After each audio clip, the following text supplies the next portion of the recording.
क्या सीएचएस 2025 का रिजल्ट आ गया है? और अगर नहीं आया तो क्या करे भाई? वेट करे कि कैसे करे? अपना टाइम वेस्ट करें कि फर्जी वीडियोस देखे? क्या करे आखिर? तो देखो, सबसे पहली और सिंपल सी बात है बाबू, आपने एग्जाम दे दिया, रिजल्ट अभी तक नहीं आया है। हाँ, बुलेटिन में उन्होंने गड़बड़ी कर दी थी, एक जगह लिख दिया था डेट पहले का, लेकिन इंग्लिश की बुलेटिन देखोगे तो यहां पे 9 जून लिखा हुआ है। तो 9 जून से पहले तो रिजल्ट नहीं आने वाला है। बहुत सारे फर्जी चैनल बना दिए वीडियो कि आ गया, रिजल्ट आ गया। कहां आ गया भाई? दिखा दो। अब सबसे बड़ा सवाल ये नहीं है अभी कि रिजल्ट आया कि नहीं आया, क्योंकि वो तो आएगा ही यार, रिजल्ट रोक के थोड़े रख लेंगे। ठीक है, रिजल्ट तो आएगा ही। सबसे बड़ा सवाल जो इस समय है, जो तुम्हें पूछना चाहिए और समझना चाहिए कि सर हम क्या करें इस समय। जैसे तुमने क्लास 8 का एग्जाम भी दे दिया है, सीएचएस का एग्जाम भी दे दिया है, और 8 का एग्जाम तो मार्च में ही दे दिया था। अब तुम मार्च से लेके जून तक, जून आ गया और बैठे हुए हो। मान लो थोड़ा बहुत मई तक पढ़ाई की सीएचएस के लिए, लेकिन तुमने ना कोई स्कूल ज्वाइन किया क्योंकि तुम सीएचएस का वेट कर रहे हो तुम्हारा एडमिशन होगा तो, और कुछ लोगों ने कर भी लिया होगा स्कूल ज्वाइन, बट तुम अभी तक इस रिजल्ट के वेट में अपनी पढ़ाई को कंटिन्यू नहीं कर रहे हो। तो देखो, रिजल्ट तो बाबू 9 जून को आएगा। जिनका उसके बाद जो कट ऑफ लिस्ट में होंगे काउंसलिंग में, उनका एडमिशन क्लियर होते होते आपके सामने समझिए कि आपका 23-24 जून हो जाएगा। लेकिन आपको इस समय करना क्या है कि देखो, एडमिशन होगा तो भी आप 9th में जाओगे, नहीं होगा तो भी 9th में जाओगे।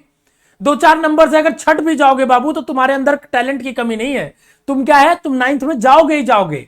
और वही अपने फाउंडेशन को स्ट्रॉन्ग करने का सबसे इंपॉर्टेंट टाइम है।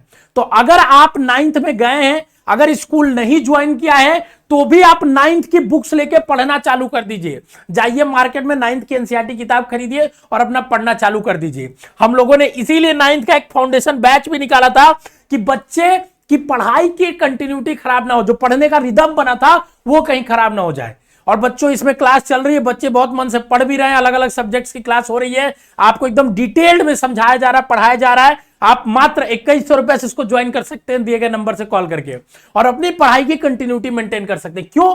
क्योंकि बाबू आपको 9th में तो जाना ही है। सीएचएस में होगा तो भी आपको पढ़ने के लिए हमारी जरूरत पड़ेगी, क्योंकि हम लोग बेस्ट पढ़ाते हैं, आपको पता ही है।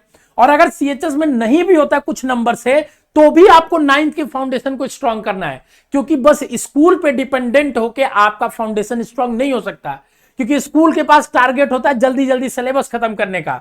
उनको फर्क नहीं पड़ता आप नीट, जेई, आगे चल के यूपीएससी, सीडीएस, सीयूटी जैसे एग्जाम्स निकालते हो कि नहीं निकालते हो। उनको बस फर्क पड़ता है कि आप 9th में हो, 9th में 90% लाते हो कि नहीं लाते हो।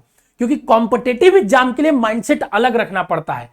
आपको हर चीज रीजनिंग बेस्ड सोचनी पड़ती है, उसमें दिमाग लगाना पड़ता है। उसके लिए दिमाग को 9th से ही खर्च करना चालू करना पड़ता है। तो मैं सभी बच्चों से रिक्वेस्ट करता हूं कि आप सभी सबसे पहले मार्केट में जाओ, 9th की कम से कम साइंस और मैथ की किताब खरीद लो एनसीईआरटी, और पढ़ना चालू कर दो। और बाकी फाउंडेशन बैच मात्र 2100 रुपए में पूरे साल भर पढ़ा रहे हैं यार, समझ रहे हो। तो फाउंडेशन बैच ज्वाइन कर लोगे तो तुम्हें एक 60 में सपोर्ट भी मिल जाएगा। हमारा क्लासेस चालू हो चुकी हैं, डिटेल में जानना है तो यहां क्लिक कर सकते हो। जैसे ही रिजल्ट आएगा हम आएंगे, आपको बताएंगे कि क्या कट ऑफ है, क्या आगे की प्रोसीजर है। आप अपना पढ़ाई चालू रखिए, क्योंकि 9th, 10th, 11th, 12th, देखो बाबू, मैंने तुम्हें 8th में बहुत पढ़ाया, बट मैं तुम्हें एक बात बता रहा हूं कि 9th, 10th, 11th, 12th अगर तुमने ढंग से पढ़ लिया, तुम्हारा फाउंडेशन स्ट्रांग हो गया, तुम आगे कोई भी एग्जाम फोड़ सकते हो। तो मेरा बस मकसद था आपको गाइड करना। जो गार्जियंस देख रहे हैं वो भी इस चीज को समझिए कि बस वेट करेंगे, रिजल्ट आएगा तो भी आपको पढ़ना है, नहीं आएगा तो भी, जैसा मतलब सिलेक्शन नहीं होगा तो भी पढ़ना है।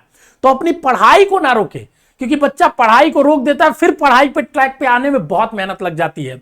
तो जो रिदम हमने आपके साथ मिलकर बनाई थी, उसको तोड़ना नहीं, उसको लगातार पढ़ाते रहना है, पढ़ते रहना है, और अपने फाउंडेशन को स्ट्रॉन्ग करना है। बाकी रिजल्ट आने में मिलेंगे। स्वस्थ रहो, मस्त रहो, खुश रहो, all the best, love you बच्चों।